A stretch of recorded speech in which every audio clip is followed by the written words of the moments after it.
এই জন্য আল্লাহ রাব্বুল আলামিন পবিত্র কোরআনুল কারীমের ভিতরে বলেন, ও নবী ইন্নাল্লাযীনা আমানু, নিশ্চয় যারা ঈমান আনবে, ঈমান আনার পরে তাদের উপরে অত্যাচার, নির্যাতন, জুলুম বাড়বে।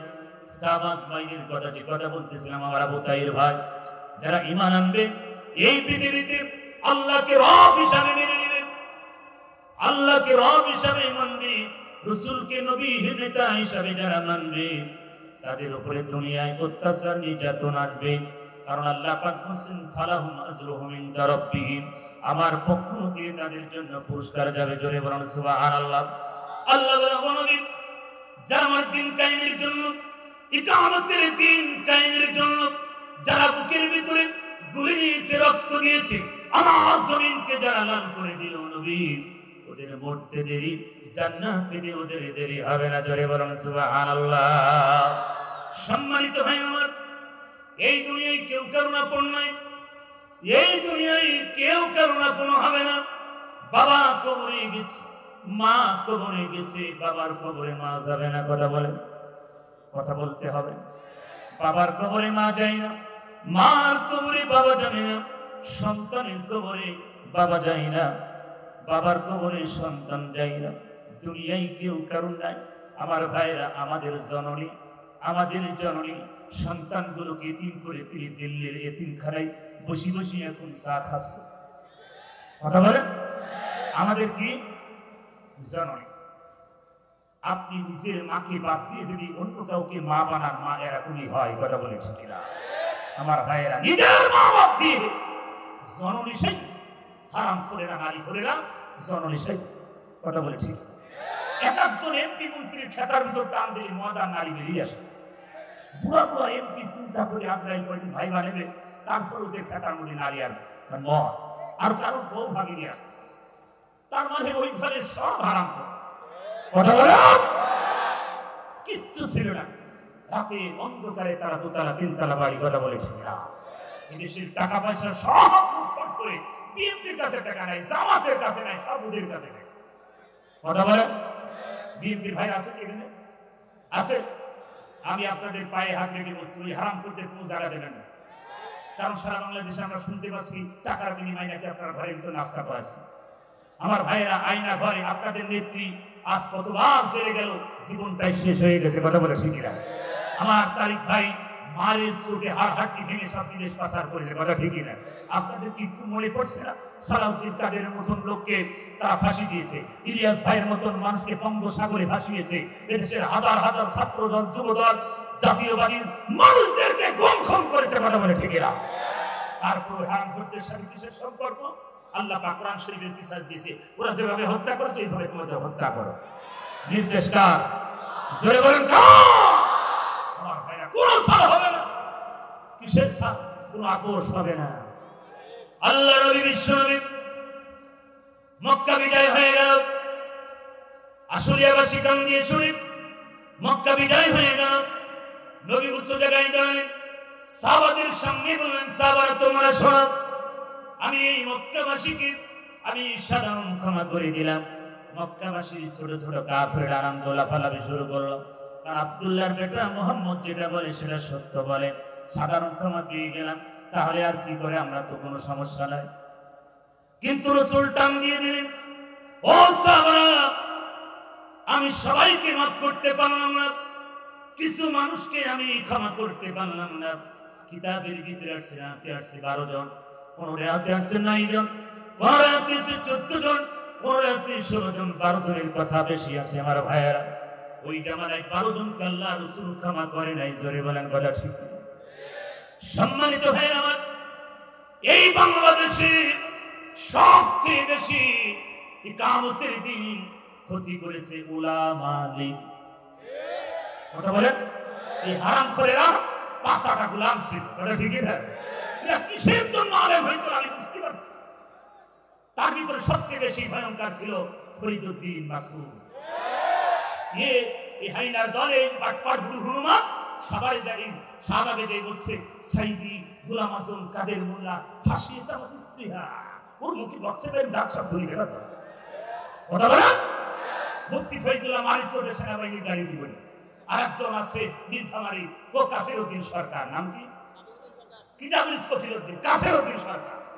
কথা বলো, এই হারামখোর ওই সরকারের পাঁচ সেটেছে, কথা বলে ঠিক না? ইকামতের দিন তারা ধ্বংসের প্রয়োজন। ওই জামানায় ইকামতের দিন যারা কামি করে না, ওই জামানায় উলামা ছিল ইবনে কিতাব। কে ছিল? যারা বলেন কে? এই জামানায় এরা, ওই জামানায় ইবনে কিতাব। রাসূলকে খুব কষ্ট দিয়েছে। আল্লাহর নবী বলেন সাহাবারা তো ইয়াসির নবী কাবার ভিতরে ইবনে কিতাব চিৎকার দিয়ে কাঁদছে, কান্নার আওয়াজ ভেঙে দিয়েছে। আল্লাহর নবী বললেন আমার সাহাবারা তোমরা শোনো, ইবনে কিতাব আমার যে এত কষ্ট দিয়েছে আমি ইবনে কিতাবকে ক্ষমা করতে পারলাম না।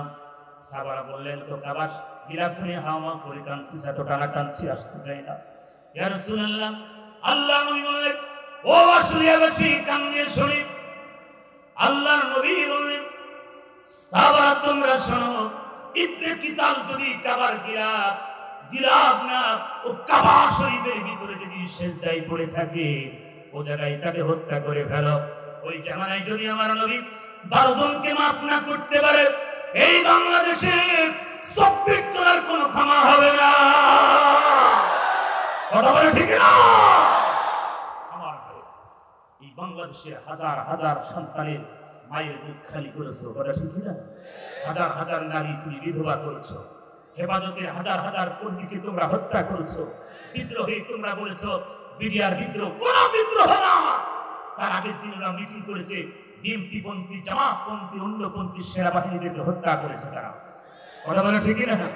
আল্লামা সাঈদীকে তারা সুপরিকল্পিত ভাবে 15 আগস্ট তার বাবার শোক দিবস, ওই দিন সারা বাংলাদেশে হাইনার দলেরা থাকবে আর পুলিশ হাইনার দলেরা থাকবে। কথা বলে ঠিক না? তার মানে সাঈদীকে যদি 14 তারিখে ফাঁকমা মেরে ফেলতে পারে, ওই দিন তারা আন্দোলন করতে পারবে না বাংলাদেশে। কথা ঠিক না? তারা এমন সুপরিকল্পিত ভাবে তারা হত্যা করলো, এটা আমাদের কথা না, প্রশাসন ভাইদের মুখ থেকে আমরা শুনেছি। কথাটি বুঝতে পারছেন? তারা বললেন আমরা মদিনার সনদ দিয়ে দেশ চালাবো। কি দিয়ে? জোরে বলেন। প্রধানমন্ত্রী বলেছিল, জালেম সরকার কি বলেছিল? নাটক করার জন্য কি বলছে? যে আমরা মদিনার সনদ দিয়ে দেশ চালাবো বলেছিল। কথা বলে বলেছে, এটা আকর্ষণ করার জন্য, আর আমাদেরকে আকর্ষণ করার জন্য। মদিনার সনদ দিয়ে তারা দেশ চালায় নাই, তাদের পরিকল্পনা সব ঠিক, তারা মদিনার সনদ দিয়ে দেশ চালিয়েছে। কথা বলে হারাম করে দেশটা তারা বাবার সম্পদ করে করে ভক্ষণ করেছে। কথা বলতে হবে, কথা বলতে হবে। এই ভাষাবাড়ির ইতিহাস গোটা পৃথিবী দেখেছে। কথা বলতে সম্মানিত ভাইয়ের আমার, এই কোরআন পৃথিবীতে গোটা পৃথিবীর মানুষ জাতির জন্য আল্লাহ পাক নবী যারা আমার কোরআনকে মেনে নেবে, যারা আমার দিন মেনে নিয়েছে, তাদের উপর অত্যাচার নির্যাতন জুলুম আসবে গো নবী। তারা যদি মেনে নেয়, জীবন দিয়ে দেয়, তাদের জীবন আলোকিত করে দিব। যারা আমার পথে মাল দিবে, জান দিবে। আমি উহুদের ময়দানে 70 জন সাহাবার কবরের পাশে দাঁড়িয়ে চোখের পানি ফেলে কেঁদেছি। এই 70 জন সাহাবা তারা জীবন দিয়েছে, বাতিলের কাছে কোনো মাথা নত করে নাই। কথা বলে ঠিক না? আমার ভাইয়েরা, 70 জন সাহাবা বাড়ি ছেড়েছে, ঘর ছেড়েছে, স্ত্রী ছেড়েছে, হত্যা কান্দারা খরচ কৌশল বাদ দিয়ে উহুদের ময়দানে দৌড়িয়ে শহীদ হয়ে গেল। রাসূল আমার বান্দার মুবারক শহীদ হয়েছে। রাসূল আমার 3 বার বেহুশ হয়েছে উহুদের ময়দানে। আমি বারবার উহুদের ময়দানের দিকে তাকাই, আর আমি মল্লিমকে বললাম ভাই জান, আমার রাসূল সবচেয়ে বেশি রক্ত ঝরেছে কোন জায়গায়? বলছে হুজুর ওই জায়গায় মার পর নাই। সম্মানিত ভাইরা আমার, আল্লাহর নবীর মাথার ভিতরে হেলমেট ঢুকিয়েছে, সাহাবাদের জীবন দিতে হয়েছে। 70 জন সাহাবা তারা বাড়ি ঘর ছেড়ে দিল, ওই আল্লাহর জান্নাতের পাখি হয়ে তারা জান্নাতের ভিতরে ঘোরাফেরা করছে। কথা বলেন ঠিক কিনা? বাবা নাই, মা নাই, স্ত্রী সন্তান দুনিয়ায় সব চলে গেছে রে বাবা। বাবা ফিরে আসবে না, মা ফিরে আসবে না। বাবার জন্য, মায়ের জন্য আমি দেখতে চাই পৃথিবীতে কেউ কারোর আপন হবে না। আপনার বাবা আপনার কবরে যাবে না, আপনার মা আপনার কবরে যাবে না, আপনার নেতা আপনার কবরে যাবে না, আপনার স্ত্রী আপনার কবরে যাবে না। যে স্ত্রীর জন্য এত আনন্দ উল্লাস, এত ইনকাম, এত কিছু করেন বাজান, আপনি মরার পরে আপনার স্ত্রী আপনার কবরে যাবে না। কথা বলে ঠিক না? সম্মানিত ভাই আমার, যেই সন্তানের জন্য বাড়ি গাড়ি করলেন, আপনার মৃত্যুর পরে আপনার কবরে যাবে না। সন্তান বলবেন তাড়াতাড়ি কাপড় নিয়ে আসো, তাড়াতাড়ি গোসল দাও, তাড়াতাড়ি বাগানে ঢুকাও। এটাই পৃথিবীর নিয়ম বাজাবে। দুনিয়ায় কেউ কারোর আপন হবে না। বাবা চলে গেছে, মা চলে গেছে, অন্ধকার গহীন কবরে। আল্লাহ পাক বলেন শাকারতুল্লাহ সিদান্নাকুম বান্দা, নিয়ামতের শুকরিয়া আদায় করবে, আমি তোদের নিয়ামত বাড়াই দেব। একতলার মালিক 2 তলা বানাই দেব, 5 তলার মালিক 10 তলা বানাই দেব। এই হারাম করেরা আল্লাহর নিয়ামতের শুকরিয়া আদায় করে নাই, আল্লাহর গজবে দুনিয়া থেকে ধ্বংস হয়ে গেল। কথা বলেন ঠিক না? আমার ভাইয়েরা, বাবা নাই, মা নাই, অন্ধকার গহীন কবরে বাবা ঘুমিয়ে আছে, আপনার সম্পদ দুনিয়ায় রেখে গেল। এমন কোন সন্তান আমি কি ময়দানে পাবো না? আমি মুসাফির মানুষ, দোয়া করে দিয়ে যাবো রে বাজান। মুসাফির মানুষ, এই হাত দিয়ে কাবার গিলাফ ধরেছি বাজান, দোয়া মিস্টেক হবে না। আমি মুসাফির গুনাহগার হতে পারি রে বাজান, মুসাফিরের দোয়া মিস্টেক হয় না। কথা বলেন ঠিক কি? আল্লাহ রাসূল মানে মুসাফিরের দোয়া মিস্টেক হবে না। এই হাত দিয়ে কাবার গিলাফ বারবার ধরেছি, দোয়া করে দিয়ে যাবো বাজান। এই মসজিদের জন্য আমার ভাইয়েরা, এমন কোন আল্লাহর গোলাম কি এই ময়দানে পাবো না? হুজুর চলে আসবে অল্প সময়ের ভিতরে। হুজুর বাবা নাই, মা নাই, অন্ধকার গহীন কবরে বাবা মা ঘুমিয়ে আছে। ওই বাবার জন্য 10,000 টাকা দেওয়ার মতন আল্লাহর কোনো গোলাম যদি থেকে থাকে না, মুসাফির মানুষ দোয়া করে দিয়ে যাব। কত টাকা, কত পয়সা অকারণে নষ্ট হয়ে যায়। আল্লাহর ঘরে দান করলে দুনিয়াতে আখিরাতে পাওয়া যায়। দানকারীর পিতামাতা আল্লাহ সুখে রাখবেন কবরে। নূরের টুপি মাথায় দিয়ে উঠার উদাসলে তিয়াতন বটে মন কেড়ে নিতে পাঠাবান। নদীর কোলবানি পুকুর বাড়ি তো নদীর খেলা, সকালবেলা ধনী তুই ফকির সন্ধ্যাবেলা। আমার ভাইরা, এমন কোন আল্লাহর গোলাম এই মজলিসে পাবো না। মঞ্চে আমার ডান পাশে, বাম পাশে, সামনের ভাইদের ভিতরে আল্লাহর সেই কোন গোলাম একটু হাত বাড়িয়ে দিন না, আমি প্লিজ দোয়া করে দিয়ে যাব। হুজুর আমি 5,000 টাকা, 10,000 টাকা মসজিদে দিয়ে যাব। মসজিদ থাকবে, কিয়ামত পর্যন্ত মসজিদ থাকবে। আপনি কবরে চলে যাবেন, কবরটা আপনার জন্য জান্নাত হয়ে যাবে। জোরে বলেন কথা ঠিক না? আমার ভাইয়েরা, এমন কোন আসুলিয়ার ভাইয়েরা, আমার এমন কোন আল্লাহ গোলাম এই মজলিসে পাওয়া যাবে না। 10,000 টাকা বেশি না রে বাজান। বাবা চলে গেল, মা চলে গেল, স্ত্রী চলে গেল, দাদা দাদি চলে গেল, নানা নানি চলে গেল। এই মঞ্চের ভিতরে এমন আল্লাহর একজন বান্দা আমি দেখতে চাই। আমি মুসাফির মানুষ দোয়া করে দিয়ে যাব। রুচি বের করুন, লা ইলাহা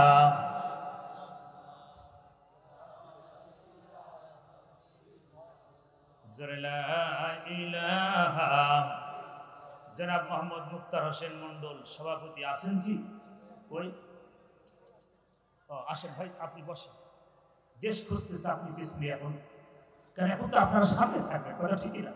হারাম করে তো সব পালিয়েছে। কথা ঠিকই না? আপনি তো সামনে থাকবেন।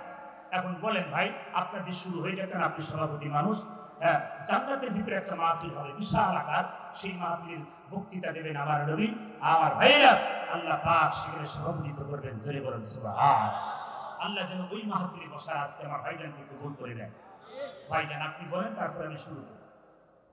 বলেন। থামেন, আসেন ভাই, আসেন, বসেন, আসেন। আমরাই তো কথা ঠিকই না? হ্যাঁ, বসেন ভাই, বসেন।